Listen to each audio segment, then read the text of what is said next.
ओम श्री गणपति महाराज की जय। भगवान श्री रामचंद्र भगवान की जय। श्री सीता मैया की जय। श्री लक्ष्मण जी भगवान की जय। श्री राम कथा। भगवान श्री राम लक्ष्मण और माता सीता जी पिता श्री दशरथ जी की आज्ञा का पालन करने के लिए वनवास को चले। रास्ते में सारे तीर्थ गंगा यमुना गोमती वगैरह में तर्पण किया। वन में फल फूल कंदमूल खाकर जीवन यापन करते थे। कार्तिक माह पड़वा को राम जी की आज्ञा से लक्ष्मण जी कंदमूल तोड़ कर लाए और सीता जी के आगे रख दिए। सीता जी ने उनकी 4 पत्तलें बनाई। लक्ष्मण जी पूछने लगे, माता जी आपने 4 पत्तलें किस लिए बनाई है? सीता जी बोली, एक पत्तल राम जी की, एक पत्तल लक्ष्मण जी आपकी, एक पत्तल गौ माता की और एक पत्तल मेरी है। तब राम और लक्ष्मण जी ने अपनी अपनी पत्तलें उठा ली और एक पत्तल गौ माता के आगे रख दी।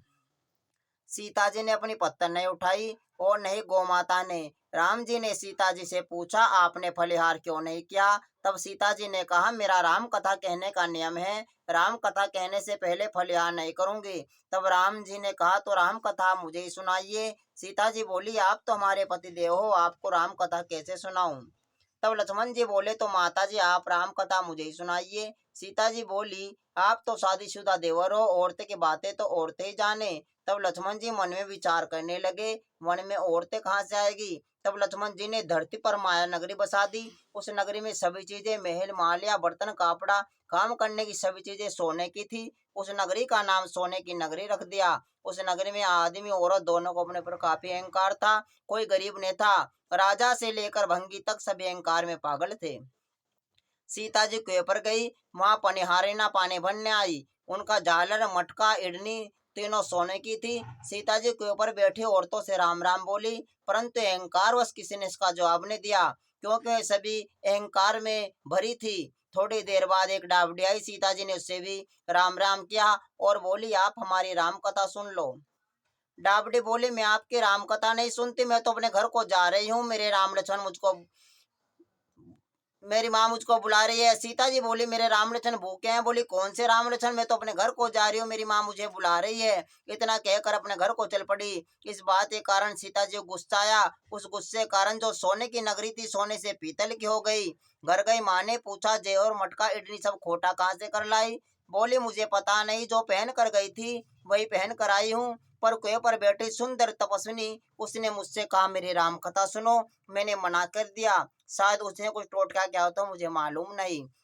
माँ बोली, जाओ बेटे इसकी राम कथा सुनाओ। वो कोई तपस्विनी नहीं, माता सीता जी है, जाओ अपने घर में रिद्धि सिद्धि हो जाएगी। अपनी तो पूरी नगरी सोने से पीतल की हो गई है। बोली, मैं वापस नहीं जाती। इतने में बेटे की बहू आई। उसने कहा, आप क्या आज्ञा हो तो सीता जी का दर्शन कराऊं, राम कथा सुनाऊं? सास बोली, जा राम कथा सुना, गहना कपड़ा से पीतल का पहन जा। बहू के ऊपर जाकर बैठ गई। खाली मटका पानी से भरे फिर खाली करे। ये देख सीता जी बोली, ये तुम क्या कर रही हो? तुम्हारे घर कोई काम नहीं है क्या? बहू बोली, बहू बोली, मैं तो सभी कार्य निपटा कर आ रही हूँ। तब सीता जी बोली, तूने मुझे माता जी कहा, मेरा मन खुशी से हर्षित हो रहा है। अगर समय हो तो मेरी राम कथा सुन लो। बहू बोली, माता जी आप राम कथा सुनाइए। राम कथा सुनकर ही घर को जाऊंगी। चंदन चौकी मोतियों का हार, राम कथा हमारे गले का हार। राम ध्याऊं राम मनाऊं, राम कहे परदेश को जाऊं। सीता जी बोली, तूने मेरी इज्जत रखी, भगवान तेरी इज्जत रखेंगे। तूने मृत्यु लोक में हमारी सहायता की, भगवान स्वर्गलोक में तेरी सहायता करेंगे। सीता जी ने राम कथा सुनानी शुरू कर दी और बहू ने राम कथा सुननी शुरू कर दी। आओ राम बैठो राम, जल भर जारी लाई, राम की कर की धातुन लाई, ठंडा जल भर लाई, राम से परिवार पधारो, राम झुंगला टोपी पहनो, राम कड़ा की लंगी पहनो, राम माखन मिश्री लाई, राम माखन मिश्री खाओ, राम स्वर्ण सिंहासन लाई, राम स्वर्ण सिंहासन विराजो, राम जाल टिकोरा लाई, राम जाल टिकोरा बजाऊं, राम सकधौनी भी लाई, राम झुक झुक पाओ लागू, राम कतारो मन मोहे, राम शरण में अपनी ले लो, राम दूध कटोरा लाई, राम सीता चरण दबावे राम, सुकुवर सेज सो राम, झालर पंखा झोलो राम, हमें राम तुम्हें राम, रोम रोम में बसो श्री राम, घट घट में विराजो राम, मुख में तुलसी बोलो राम, खाली बैठे है क्या काम, जब बोलो जब जब ही राम, बोले पंछी राम ही राम, पूरन होवे सबके काम, मेवा चिरंजी लाई राम, रुच रुच भोग लगाओ राम, खट्टा मीठा चखो राम, चरखो परखो लाई राम, चरखो परखो चखो राम, जो भावे सो ले लो, पर मन में न धोखा रखना राम, सिया राम जय राम जय जय राम। राम कथा पूरी हुई तब सीता जी बोली, आपने हमारी सहायता की, हमारे भूखे राम लक्ष्मण को खाना खिलवाया, हमारी कथा सुनी, भगवान आपको सात स्वर्ग का सुख देगा। सीता माता जी का आशीर्वाद ले वो घर को जाने लगी। सीता जी ने अपने गले का उतार कर बहू को पहना दिया। बहू घर गई, सासू जी को बोली, माता जी मेरा मटका सिर से उतारो। सासू बोली, ये बेटी हीरा पन्ना का गहना, कपड़ा, सिर का झालर, इडनी सभी हीरे से झिलमिला रहा है, ये चीजें तू कहाँ से लाई? राजा जी सुनेंगे तो दंड देंगे। बहू बोली, मैं तो सीता माता जी से जो राम कथा सुनकर आ रही हूँ उसे कृपा फल है। सास बोली, ठीक है, रोज जा करो, राम कथा सुनकर आया करो। बहू रोज जाती, राम कथा सुनकर आती। सुनते सुनते एक वर्ष बीत गया। तब बहू ने कहा, माता जी कहानी का उद्यापन बताइए। सीता जी बोली, 7 लड्डू के नारियल लेना, उसके 7 भाग करना, एक भाग मंदिर में चढ़ाना, मंदिर बनाने जितना फल मिलेगा, एक भाग तालाब में चढ़ाना, तालाब खुदवाने जितना धर्म होएगा, एक भाग भागवत पर चढ़ाना, भागवत सुनने का फल मिलेगा, एक भाग तुलसी पर चढ़ाना, तुलसी की शादी करने का फल मिलेगा, एक भाग कन्या को देना, कन्यादान का फल मिलेगा, एक भाग ब्राह्मण को देना, ब्राह्मण को भोजन खिलाने का फल मिलेगा, एक भाग सूर्य भगवान को चढ़ाना, 33 करोड़ देवताओं को भोग लगाने जितना फल मिलेगा।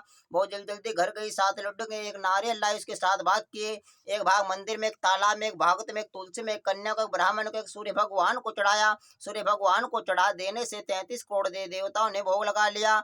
अब बहु फिर सीता माता जी के पास आई और बोली, माता जी मैंने सभी का उद्यापन कर दिया है। सीता जी बोली, अच्छी बात है, बैठ जाओ, 7 दिनों बाद वैकुंठ धाम से विमान आएगा।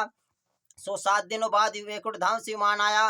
बहू बोली, सासू जी आप भी चलो, आपके लिए विमान आया है। सासू बोली, वो अकेले कैसे जाऊं? अपने ससुर को ले लो, माता पिता भाई बंधु कुटुंब कबीले अड़ोसी पड़ोसी को ले लो। बहू ने उनके कैसे सभी को विमान ने बिठा लिया, किंतु विमान फिर भी खाली रहा। इतने में ननद आई, उसके आते विमान भर गया। भाभी जी बोली, हमारी नंदरानी को बैठाओ। सीता जी बोली, आपकी ननद अहंकार में भरी हुई है और हमारा विमान कच्चे धाय का बना है, टूट जाएगा।